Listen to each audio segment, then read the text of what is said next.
2025 թվականի Հայաստանում տիրող ներքաղաքական իրադարձությունները մեզ 2026 թվականին թեժ համապետական ընտրություններ են խոստանում։ Վարչապետի նախկին թիմակիցները Հովիկ Աղազարյանը եւ Հակոբ Ասլանյանը Նիկոլ Փաշինյանին պաշտոնանկ անելու գործընթաց են սկսել։ Պատգամավորների վարչապետի թեկնածուն Լուսավոր Հայաստան կուսակցության առաջնորդ Էդմոն Մարուքյանն է։ Արդյոք մեր ժողովուրդը կընտրի Էդմոն Մարուքյանին Հայաստանի Հանրապետության վարչապետ, ներկայացնում ենք Արմնուրի հարցումը։ Չէ, բոլորովին, որովհետև գիտեք ինչ, ես նախ ինքս շիրում եմ շատ սկզբունքային մարդ։ Նույնիսկ եթե չի համապատասխանում իմ սկզբունքներին, իմ մտածելակերպին, իմ ընկալումներին, մարդը պիտի փոփոխական չլինի։ Եթե ինքը պիտի հավատա, չէ, եթե ինքը տենց է։ Իսկ եթե լղոզված է լինում, նշանակում է ուղղակի լղոզված է։ Իսկ ում եք տեսնում հաջորդված։ Գիտեք, այսօր չէ։ Այսօր հլվինքս իրապես պարպտումների մեջ եմ, ինձ էլ է հետաքրքրել է, օրինակ ենթադրենք վաղում կուզենայի։ Դեռ չեմ տեսնում դաշտում, բայց հույս ունեմ ճիշտն ասած։ Կարծիք, որ Էդմոն Մարուքյանին են առաջադրելու։ Այո, անդիմությունը Գեղամ Նազարյանը նշել է, որ ինքն է լինելու հաջորդ առաջնորդը։ Գեղամ Նազարյանի մեջ ես իր ռեսուրսներ տեսնում եմ ընդհանրապես, բայց ոչ վարչապետի, թող ներող լինի։ Մարուքյանին այո ընդդիմությունը կամ ինքը իրեն առաջարկեց, այսպես ասեք, հիմա եթե չեմ սխալվում, զարմացած է, որ իրան չեն զանգել եւ չեն առաջարկել մյուս թևերը։ Չէ, ինձ համար ոչ, միանշանակ, գիտեք ինչ, մենք պետք է պրոգրես լինի, մենք պիտի առաջ գնանք։ Լավ, մեկը ինչ-որ մի թերություն է, մենք պիտի ավելի լավին ձգտենք։ Ինչ ենք անում, անիվը հետ ենք բերում, չեմ կարծում, որովհետև դա այստեղ ազգի հարցն էլ այսպես ասենք, չի կարող հավաքական ազգը այս աշճան ոչ կոմպետենտ լինել։ Դա եթե Մարուքյանն է։ Չեմ ճանաչում։ Լուսավոր Հայաստանից։ Չեմ ճանաչում։ Իսկ վարչապետի հաջորդ թեկնածուն ում եք տեսնում դուք։ Չգիտեմ, որ ռուսամետ է, այսինքն Հայաստանը առանց Ռուսաստանի անելու բան չունի այս ռեգիոնում։ Եթե մենք հակառակը արեցինք, ռուսամետ չընտրեցինք, շատ դժվար է լինելու մեր վիճակը։ Այդ որ ժամանակին կապտվել ենք ռուսների հետ եւ մեր կյանքը շարունակել ենք, դա հենց այնպես չի եղել։ Մենք այնպես չի, որ ռուսներին շատ ենք սիրում։ Ճիշտ է, իրանց կյանքը, իրանց ապրելաձևը մեզ նման է, ասենք դա մեզ զգում է, բայց միայն դա չի պատճառը։ Հայ-ռուսական հարաբերությունները ինչպես կգնահատեք Նիկոլ Փաշինյանի ժամանակաշրջանում ստեղծված։ Հայ-ռուսական հարաբերությունները շատ լավ էր։ Ասեմ Սերժն էլ իր ժամանակին փչացրեց, Սերժից հետո էլ Նիկոլ Փաշինյանը շատ վատ պահեցին իրենց ռուսի նկատմամբ։ Եթե 3 հարևան լինեն, ռուսը, հայը եւ Ադրբեջանը, ասենք մի հարկում ապրում են, եթե հայը անընդհատ Բամբասի 3-րդ հարուստ հարևանից, անընդհատ Բամբասի, անընդհատ փնտրի առիթներ,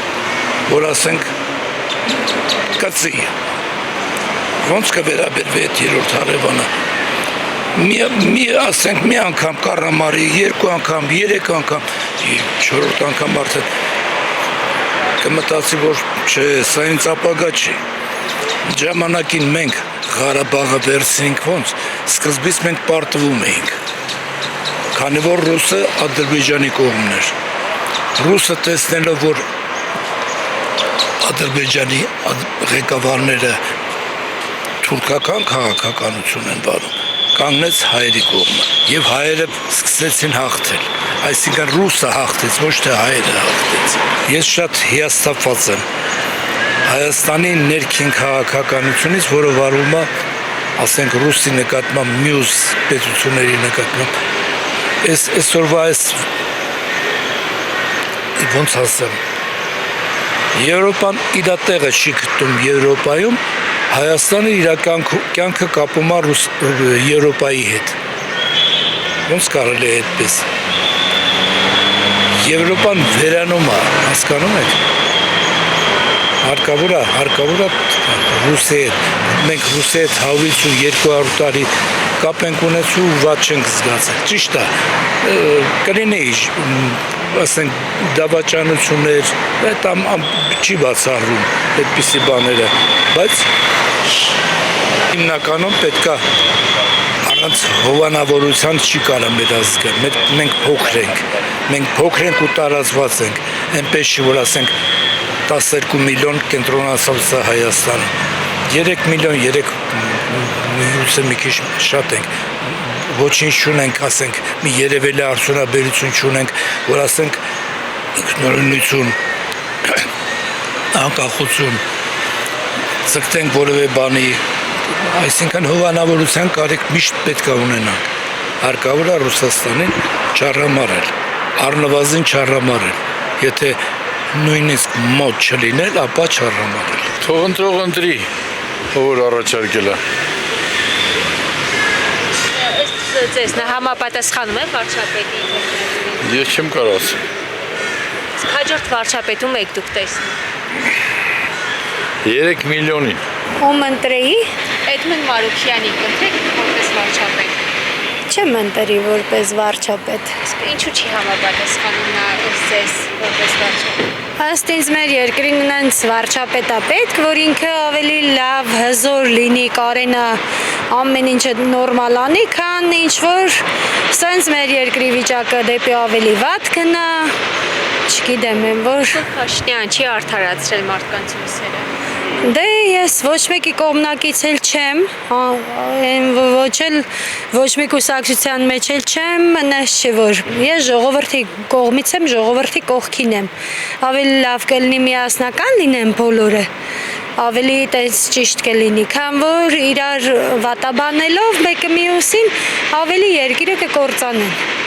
ես տենց եմ կարծում։ Մենք չենք ճանաչում Ազիզ ջան, չգիտեմ։ Հաջորդ վարչապետ դուք ում եք տեսնում։ Ով է մեզ համար մեկը մեր բերքը ցուրտը տարե։ Կարևոր խաղաղություն լինի։ Ազիզ։ Փաշինյանը արդարացրել է մարդկանց հույսերը։ Ով է մեզ համար մեկը Ազիզ բալա։ Գիտեք ինչ է, որտեղ մենք գյուղացի մարդիկ ենք, ապրում ենք գյուղում։ Մեկը մեզ համար։ Ուզենք որ գյուղի համար լավ լիներ ամեն ինչը։ Բայց մալադես Փաշինյանը։ Մալադես ապրի ինքը։ Ոչ Քոչյան, ոչ Սերժ։ Ոչ մեկը։ Բայց դրա ժամանակ չէ մենք հողեր կորցրեցինք Տավուշում, Սյունիքում։ Սակալու ճիշտ է։ Ինքը արեց ինչ որ պետք է։ Մեր մոտ է սարերը Ազիզ ջան, ամբողջ դուրե սարքեր, մանկապարտեզները, մանկամասուրները, դպրոցները, բայց ինչ արեց Քոչարյանը, Սերժին ինչ արեցին։ Ինչ արին։ Ասա, որ դրանց ընտրեք։ Կամ ուրիշին ընտրենք, ինչ պիտի անեն։ Նույնը չեն։ Նույնն ամեն Իրանք տվեցին Քսիմի Գրիգորի վրա, երևի։ Ով ինչ արեց։ Թուրքն էլ սպասեց այսքան ժամանակ։ Թուրքը միշտ է սպասում է։ Թուրքը միշտ սպասում է, բայց դե շատ սպասի։ Էդմոն Մարուքյանին կընտրեք վարչապետ։ Կընտրեք, բայց չկանեք։ Թակել մեկը հանվի։ Ես տուրիստ եկել եմ այսօր, ոսեմ վաղը ոսեմ։ Դուք գիտեք, այստեղի ասկը գիտե։